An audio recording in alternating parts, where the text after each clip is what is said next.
আমার দুষ্টু মিষ্টি গল্প প্রিয় বন্ধুরা, তোমরা সবাই কেমন আছো? আশা করছি তোমরা সবাই অনেক অনেক ভালো আছো। তোমাদের মনকে আরও বেশি ভালো করার জন্য আমি সুমি দিদি চলে এসেছি নতুন একটি মজাদার গল্প নিয়ে। আজকের গল্পটি শুনলে তোমাদের দাঁড়িয়ে যাবে এবং তোমাদের পাইপ দিয়ে ঝরনার মতো জল বের হতে থাকবে। তাই দেরি না করে কানে হেডফোন পরে বসে পড়ো আজকের গল্পটি শোনার জন্য। তাহলে চলো আজকের গল্পটি শুরু করি। আমার আঙ্কেল কাকির সাথে পারত না। কাকি আমাকে ইশারা দিয়ে তার ঘরের মধ্যে ডাকতে থাকত। তার ঘরে যেতে আমার খুব ভয় করত।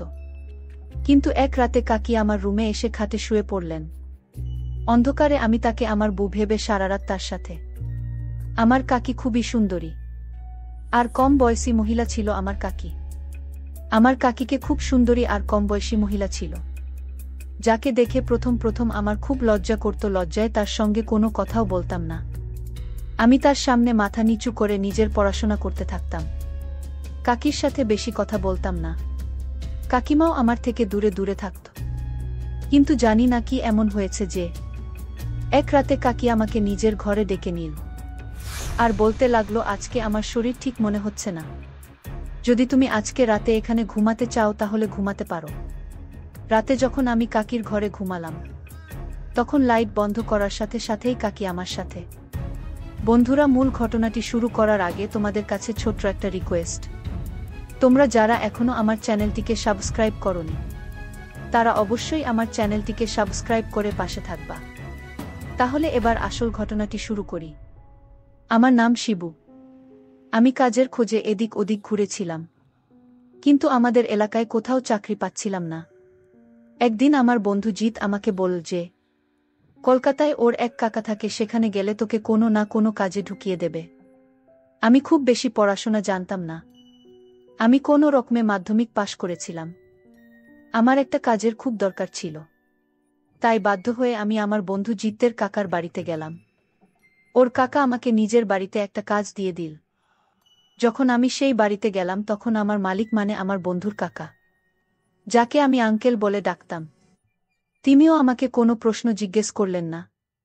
শুধু আমাকে একটা কাগজ দিয়ে বললেন, এই অ্যাড্রেসে চলে যাও। যে অ্যাড্রেসটা আঙ্কেল আমাকে দিয়েছিলেন, সেটা কোনো এক ডাক্তারের ছিল। আঙ্কেল বলতে লাগলেন যে এই ডাক্তার আমার বন্ধু, সেখানে গেলে সে তোমার কিছু টেস্ট করবে। যদি সেই টেস্টের রিপোর্ট পজিটিভ হয়, তাহলে তোমাকে এই কাজ দিয়ে দেব, না হলে নয়। আঙ্কেলের কথা শুনে আমি হতবাক হয়ে গেলাম যে আঙ্কেল আমার কি ধরনের টেস্ট করাতে চাইছেন। আমি খুব টেনশনে ছিলাম যে এটা এমন কি কাজ যে টেস্টের রিপোর্ট ঠিক হলেই পাবো, না হলে না। যদিও আমার খুব টেনশন হচ্ছিল, কিন্তু আমি কি আর করব, এই সময় আমার একটা কাজের খুব দরকার ছিল। তাই আমি মালিক মানে আঙ্কেলের দেওয়া অ্যাড্রেসে চলে গেলাম।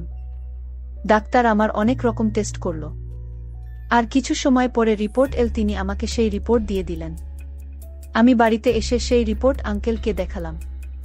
রিপোর্ট দেখে তিনি বললেন, খুব ভালো, তোমার শরীর স্বাস্থ্য ভালো দেখতেও তুমি খুব ভালো, রিপোর্টও তোমার ঠিক আছে, তাই এই কাজটা তোমাকে দিচ্ছি। তুমি কাল থেকেই কাজে চলে এসো। আমার বিশ্বাস হচ্ছিল না যে এত বড় মানুষ এত সহজে আমাকে চাকরিতে রেখে দিলেন।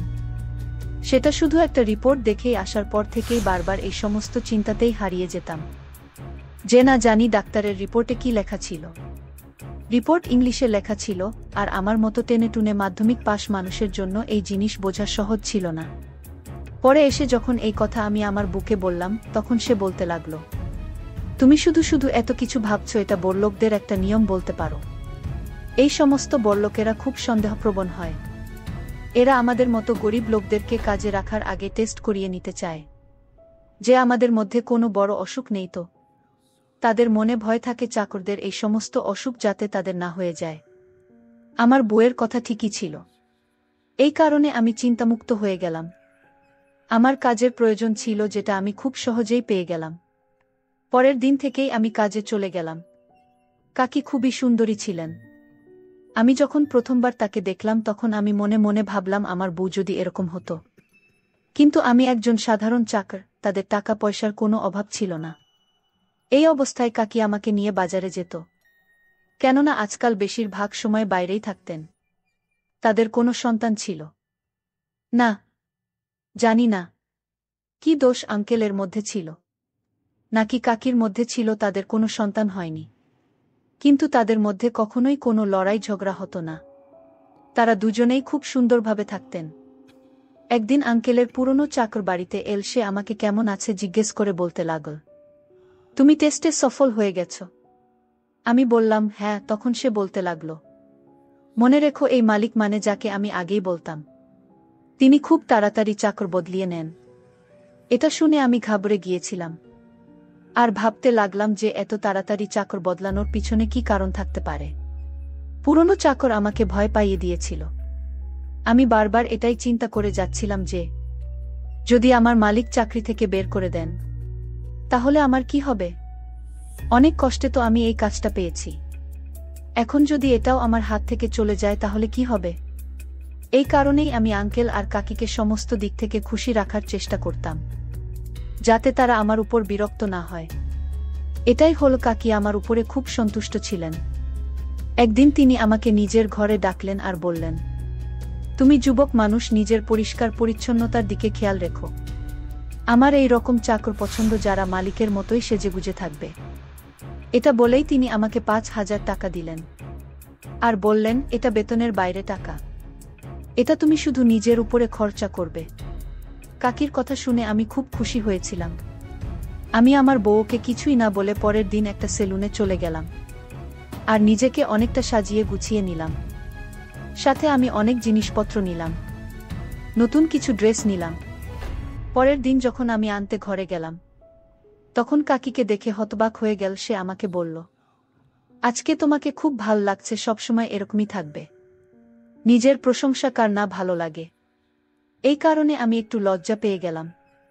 আমার বিয়ে 4 বছর হয়ে গেছে, কিন্তু আমার বউ তো কাকিকের মতো সুন্দরী ছিল, আর না তো তার মতো ফ্যাশন করতে পারত।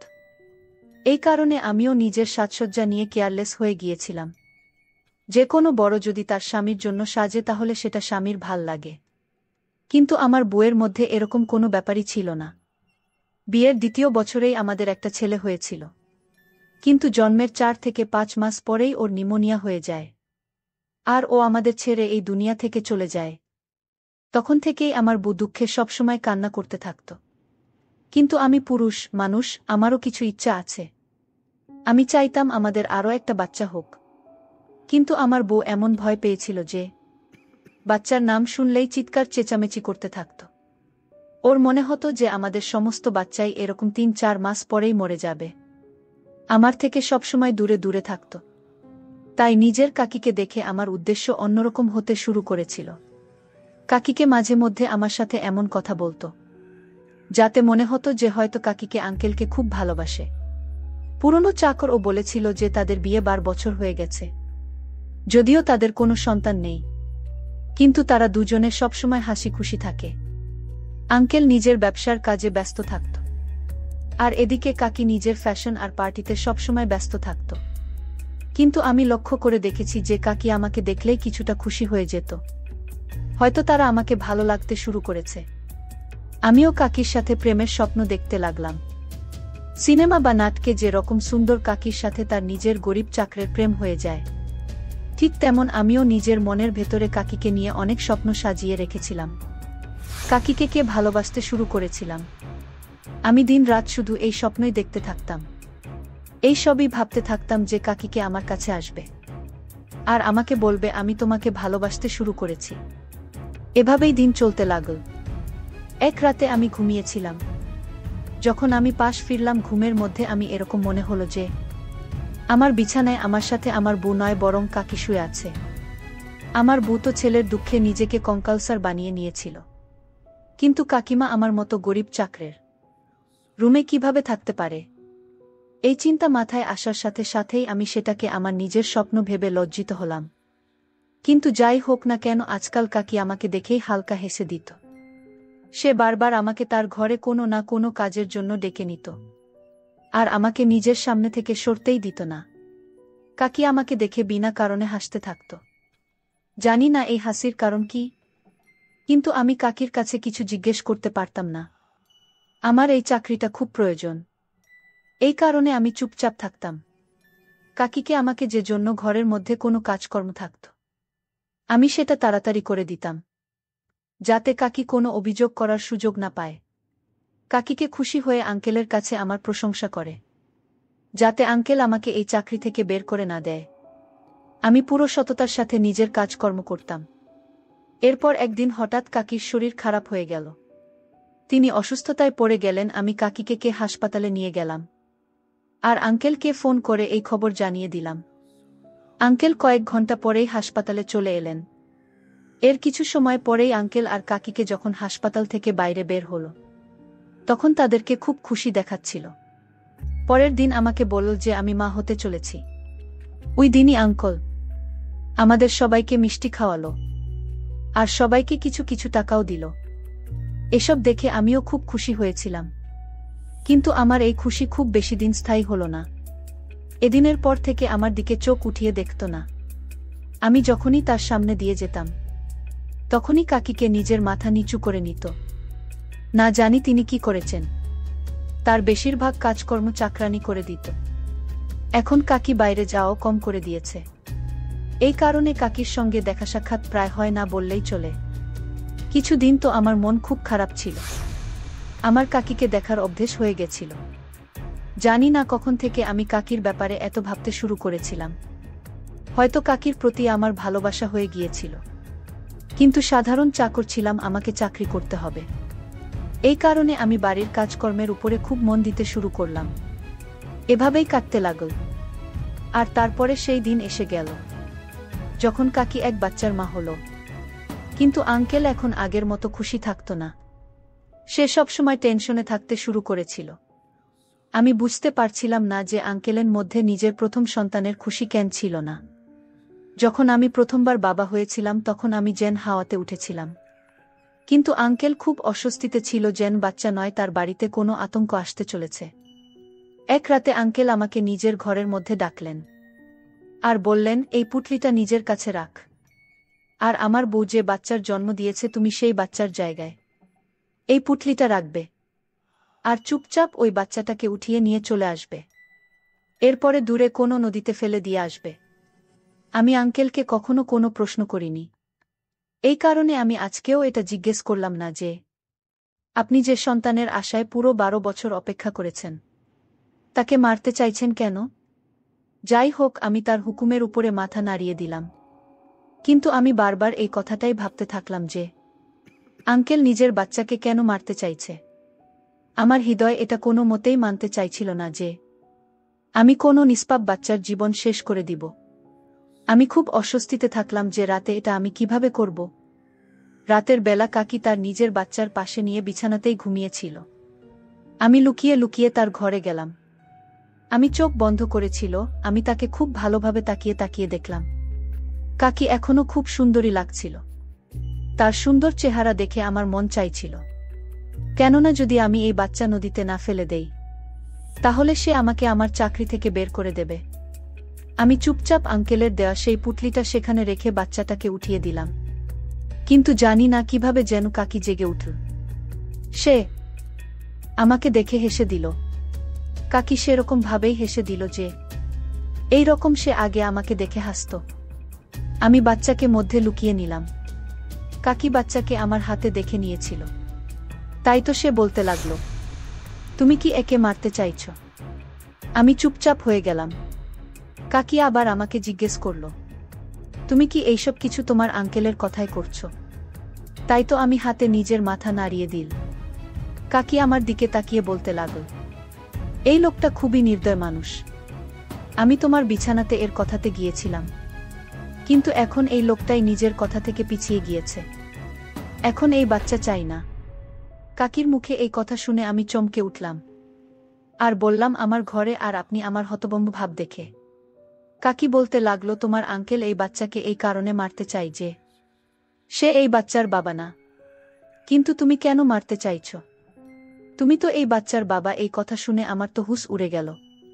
আমি একজন সাধারণ চাকর, আমি বাচ্চার বাবা কিভাবে হতে পারি? আমি আজকে বললাম, আপনি মিথ্যা কথা বলছেন। আপনি নিজের বাচ্চাকে বাঁচাতে চান, এই কারণে আপনি আমাকে এই বাচ্চার বাপ বানিয়ে দিচ্ছেন, যাতে আমি একে জীবিত ছেড়ে দিই। আমি একজন সাধারণ চাকর। আমি তো কখনো আপনাকে সাথে কিছু। আমার এই কথা শুনে কাকি হাসতে লাগল। এরপরে কাকি বলল, এই বাচ্চাকে নদীতে ফেলে না। কেননা এই বাচ্চার বাবা তোমার আঙ্কেল না, বরং তুমি।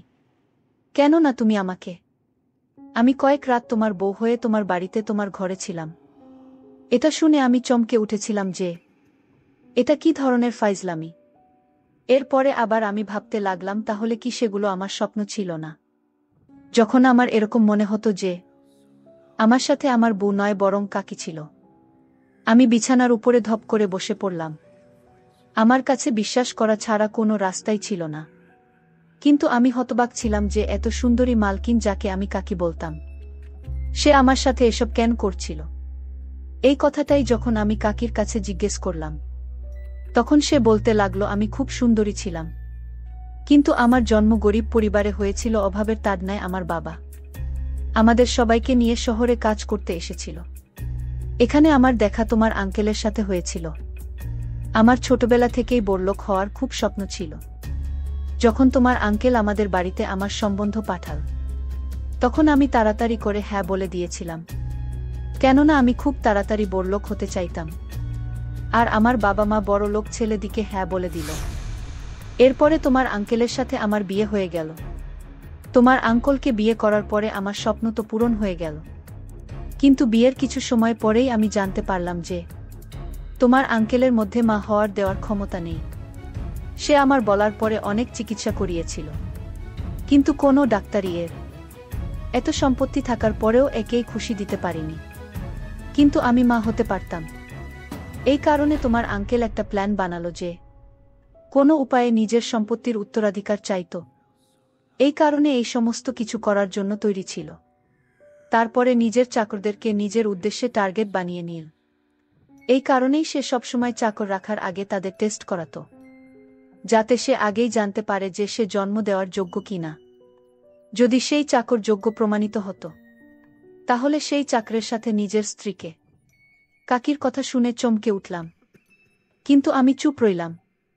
কাকি আমাকে আরও বলতে লাগল, এই উদ্দেশ্য সফল করার জন্য তোমার আঙ্কেল অনেক চাকর রেখেছিল, কিন্তু কাউকেই আমার পছন্দ হয়নি যাকে আমি আমার ভালোবাসার যোগ্য মনে করতাম। এই কারণে তোমার আঙ্কেল অনেক চাকর বদলাল। এরপরেই গিয়ে আমার তোমাকে পছন্দ হয়। তুমি সেই মানুষ।